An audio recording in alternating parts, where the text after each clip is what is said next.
특히 뭐 인스타그램이나 페이스북 친구가 이리저리 있죠. 수백 명하고 얽혀갖고 막 살아가는 거예요, 대부분. 관계 가부와 사입니다. 관계하는 양이 많아지다 보니까 모든 관계가 다 굉장히 얕아집니다. 난 이렇게 가족하고도 멀어질 정도로 사회에서 바쁜 사람이야, 외부의 관계가 많은 사람이야, 자랑처럼 말씀하시는데 전 사실 이게 자랑거리가 아닌 것 같아요.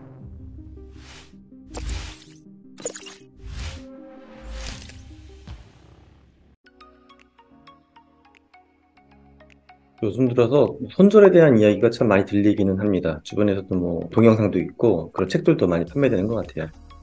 저한테도 과연 관계를 몇 명까지 유지하는 게 좋을지, 손절해도 되는지 물어보시는 분들이 좀 계신데, 일단 좀 이거부터 살펴보면 어떨까 합니다. 인간이 안정적으로 유지 가능한 관계의 수는 과연 몇 정도로 보는 게 타당할까? 뭐 여러 연구가 있는데, 덤바라는 학자가 이야기했던 덤바의 수가 뭐 논쟁도 되고 있긴 하지만 좀 개인적으로 좀 공감을 합니다. 덤바가 이야기했던 그 명수는 대략 150명 정도예요. 어찌 보면 일반적으로 요즘 분들 기준으로 좀 적다라고 볼 수가 있어요. 나는 그거보다 훨씬 더 많은 사람들과 관계가 되어 있는데. 근데 이런 이제 관계의 수를 결정하는 인간의 어떤 내부적인 기능이 내가 갖고 있는 심피질의 크기에서 영향을 많이 받습니다. 근데 인간은 사실은 그도 꽤 많은 사람하고 관계가 가능한 존재예요. 다른 영장류 중에 인간하고 뭐 많이 비교되는 종 중에는 예를 들어 오랑우탄. 인간보다 관리할 수 있는 숫자가 3분의 1 정도밖에 안 됩니다. 그럼 현대인들이 150명 정도하고 관계를 맺고서 살아가느냐? 절대 안 그렇죠. 저만 봐도 뭐 그런데 특히 뭐 인스타그램이나 페이스북 친구가 이리저리 있죠. 잘 안 쓰시는 분들도 있고 많이 쓰시는 분들도 있지만 평균 숫자를 보게 되면 대략 250명. 거기에 이제 오프라인에 있는 수많은 인간관계를 더하게 되면 수백 명하고 얽혀갖고 막 살아가는 거예요, 대부분. 관계 가부와 사입니다. 근데 이 관계 가부와 사이가 크게 세 가지 정도의 문제가 있다라고 전 좀 관찰이 돼요. 첫 번째는 관계에 대한 피로도가 사람들이 되게 높아요.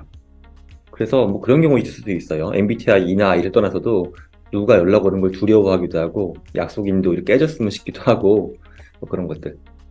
또 두 번째는 관계하는 양이 많아지다 보니까 모든 관계가 다 굉장히 얕아집니다. 사실 이 얕아지는 관계가 단점만 있는 건 아닌데 일단 여기서는 얕아지기 때문에 깊게 못 들어간다는 측면에서 문제라고 지적을 해보겠습니다. 그리고 세 번째는 저는 이게 가장 큰 문제라고 봐요.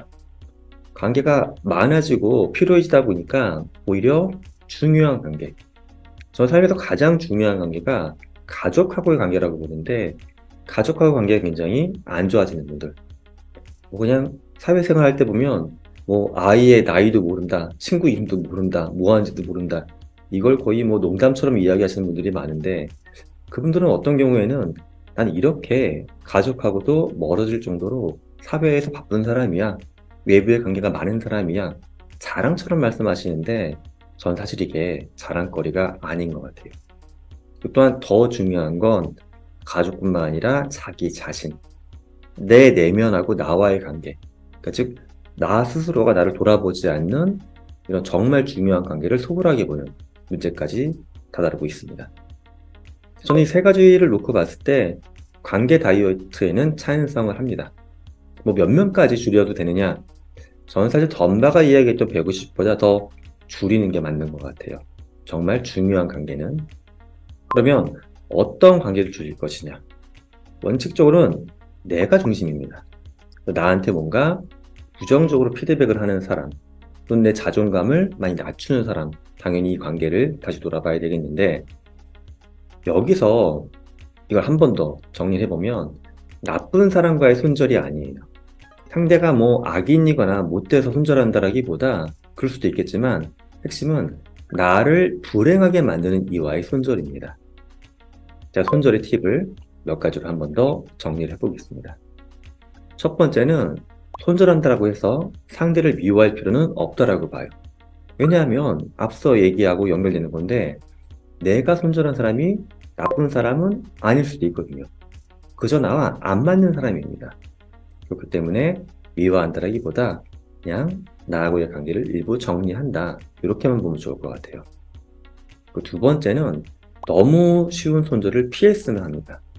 근데 너무 쉽게 손절하지 않기 위해서 지킬 수 있는 방법은 관찰이에요. 내가 손절할까 말까 나하고 안 맞는 이 사람이 있으면 이 사람이 잘 지내는 사람들, 다른 사람들하고는 어떻게 관계가 형성되어 있는지를 한번 보는 겁니다. 그러다 보게 되면 이 관계들을 통해서 내가 배울 수가 있어요. 나하고는 정말 안 맞는데 이 사람하고 뭔가 연결이 잘 되고 있어. 그럼 나도 뭔가 어떤 접근하는 애티튜드, 스탠스를 이렇게 바꿔보면 어떨까 하고 돌아볼 수도 있겠죠. 세 번째는 손절을 위험하지 않게 하는 건데 요즘에 보면 또 그런 얘기도 많이 하세요.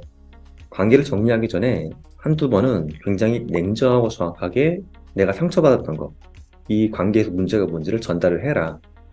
근데 이게 잘 통할 수도 있지만 반대로 굉장히 통하지 않을 수도 있어요.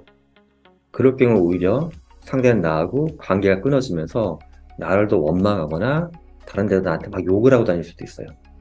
그렇기 때문에 내가 한번 짚어서 이야기하는 것을 상대가 정말 어느 정도 소화할 수 있는 사람인지를 잘 보시고서 이 작업을 하셨으면 좋겠습니다.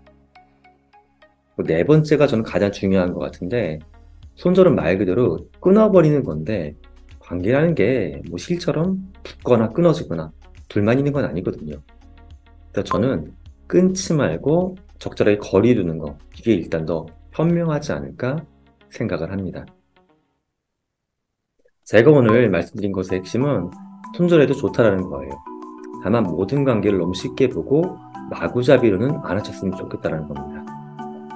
관계의 어떤 수나 규모보단 질에 집중하시고 잊고 있던 더 소중한 관계, 가족하고의 관계나 정말 친한 소수의 친구하고의 관계, 그리고 나의 내면하고의 관계에 조금 더 집중할 수 있는 계기를 만드시면 좋겠습니다.